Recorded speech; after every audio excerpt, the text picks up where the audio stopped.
Hello dear student. एक simple pendulum की अगर जब मैं बात करता हूँ और अगर वो कोई सिंपल पेंडुलम सिंपली ऐसे रखा हो और तो उस पे जो ग्रेविटी लगती है नीचे की तरफ जी लगती है और मैं इसका टाइम पीरियड लिखता हूँ T is equals to 2 pi root L upon G. ये मेरे पास फॉर्मूला होता है।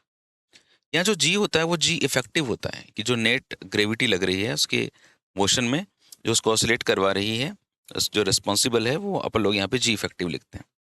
इसी से जुड़ा हुआ एक क्वेश्चन है जी इफेक्टिव से ही। और ये क्वेश्चन है कि the period of oscillation of a simple pendulum of the length L suspended from the roof of a vehicle which moves without friction down on inclined plane of inclination 60 degrees given by।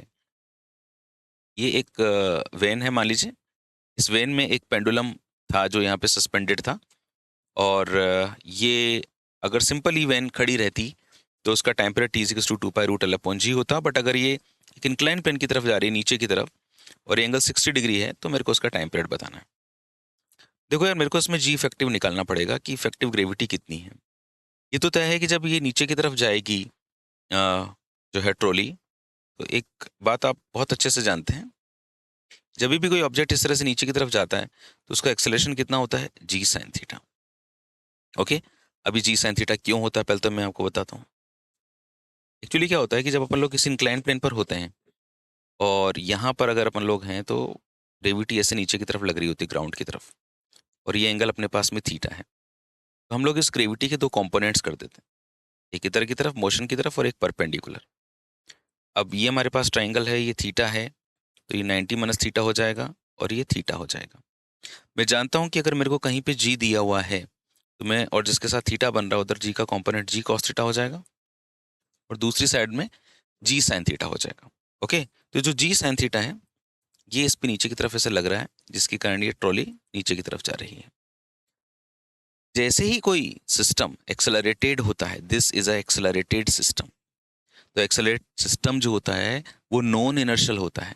उसका nature कैसा होता है, non inertial. और non inertial frames के अंदर जो objects रखे होते हैं उन पे एक सूडो एक्सेलरेशन लगता है। तो जब ये ट्रॉली नीचे की तरफ जा रही होगी तो इस ट्रॉली का जो बॉब है, इस बॉब पे तो जी साइन थीटा लग रहा होगा इधर की तरफ और एक जी कॉस थीटा लग रहा होगा इधर की तरफ। ये जी कॉस थीटा है ना, जो जी के ही कंपोनेंट्स हैं। लेकिन अब जो मेन एक्सेलरेशन है सिस्टम का वो नीचे की तरफ है, तो इसमें रखे हुए ऑब्जेक्ट्स पर मेन एक्सेलरेशन के अपोजिट डायरेक्शन में एक सूडो एक्सेलरेशन लगने लगता है।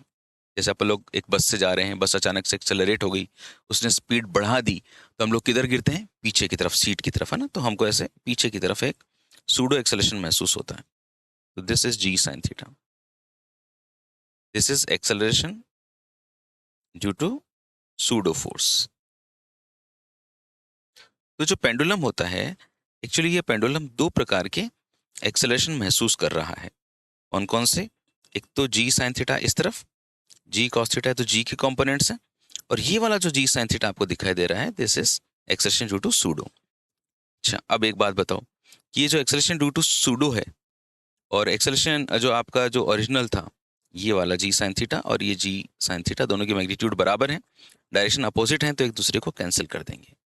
अब जो सिर्फ एक एक्सेलरेशन बचेगा इस पे, वो कौन होगा, G cos theta, and this is the effective acceleration. अगर ये इफेक्टिव एक्सेलरेशन है मेरे प्यारे बच्चों, तो टी इज टू हो जाएगा T is to 2 pi root L upon G की जगह कौन आ जाएगा, जी कॉस थीटा। जो थीटा है गाइज वो कितना दिया हुआ है, 60 डिग्री, तो T is to 2 pi root L upon cos 60, L upon G cos 60। Cos 60 की वैल्यू कितनी होती है, हाफ, और यहाँ पे आंसर हो गया आपका 2 pi root 2 l upon g. So the correct answer of this question is first. Okay, I hope आपको मजा आया होगा इसके सॉल्यूशन में, बिकॉज था भी मज़ेदार चीज़। इसका सही आंसर है, जो खास बात है वो क्या है कि एक्सेलरेटेड है हमारा फ्रेम, तो उसमें रखे हुए ऑब्जेक्ट्स पर मेन एक्सेलरेशन के अपोजिट डायरेक्शन में सूडो एक्सेलरेशन लगने लग जाता है, जो जी साइन थीटा को कैंसिल कर देता है और सिर्फ एक ही एक्सेलरेशन बच जाता है जो होता है जी कॉस थीटा। ओके, और इस बीच में मैंने आपको सारे कंसेप्ट बताए, बेसिक कैसे कैसे कंपोनेंट्स हुए, कैसे कैसे हम लोगों ने सोचा, कैसे कैसे इस क्वेश्चन को सॉल्व किया।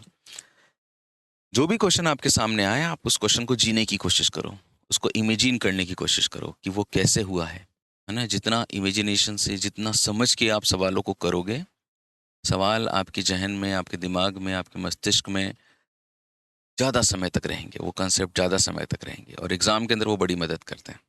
ओके? ऐसी और प्यारी-प्यारी, सुंदर-सुंदर फिज़िक्स को जानने के लिए, देखने के लिए, आनंद लेने के लिए जुड़े रहिए आप एपीजी की दुनिया पे। आपकी जो भी रिक्वायरमेंट हो आप मुझे बताइए। जैसे-जैसे मेरे को समय मिलेगा I will try to respond you. है ना? कीप कनेक्टेड विद एपीजी की दुनिया।